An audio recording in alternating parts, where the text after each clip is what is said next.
Hi, Anthony. This is Yvette, your fellow classmate, and I just wanted to respond to your video.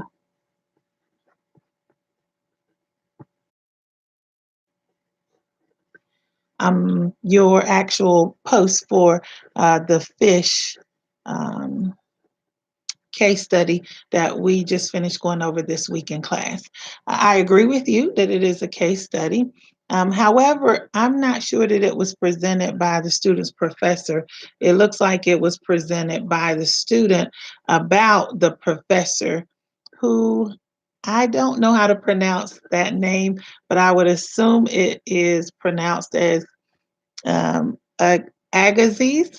But it looks like the student was actually writing about his experience in the class with Professor Agassiz, and and the assignment that he was given, which was about observing this fish.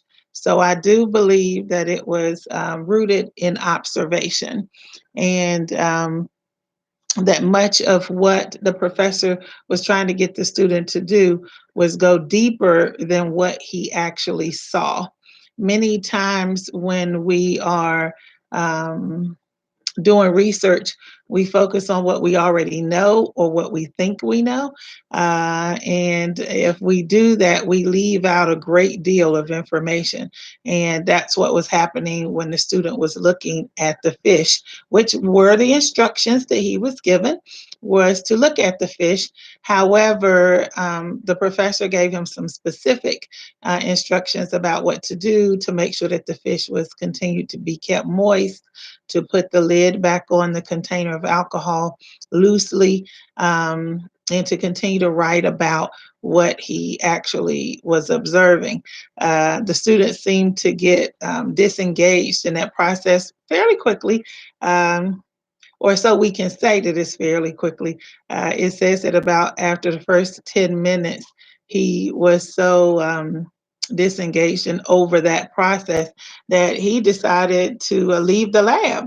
And and he went away, but it was actually quite helpful because when he came back, he was able to observe some more, and he also found out that the professor had been to the lab while he was gone, and so it caused him to have to look at the fish more, and he even got more frustrated, had to get up and walk away, and then he made a decision to just draw the fish.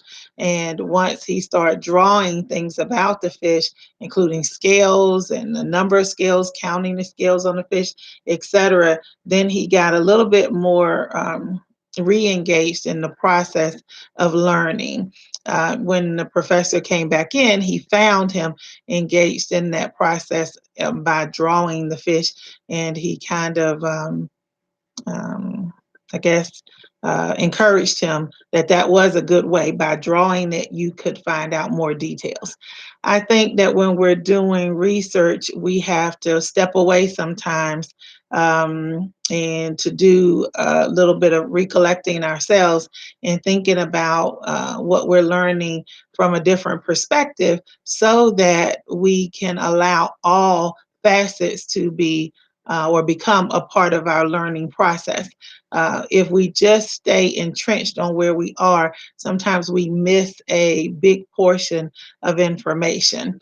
And that's a challenge. It's a challenge for me, kind of like it was for that student, because I want to get it and I want to learn it and I want to learn it right then and be done with it. But I am learning from this process that it's important to walk away, um, recollect yourself, dig a little deeper, go deeper to consider other perspectives.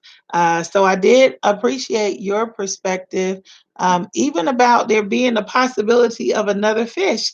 I never considered that perspective, but after reading your perspective about that, perhaps you're right. At least it leads us to the possibility of something else being there. So thank you for your post, and I hope my comments have been helpful. Have a great day.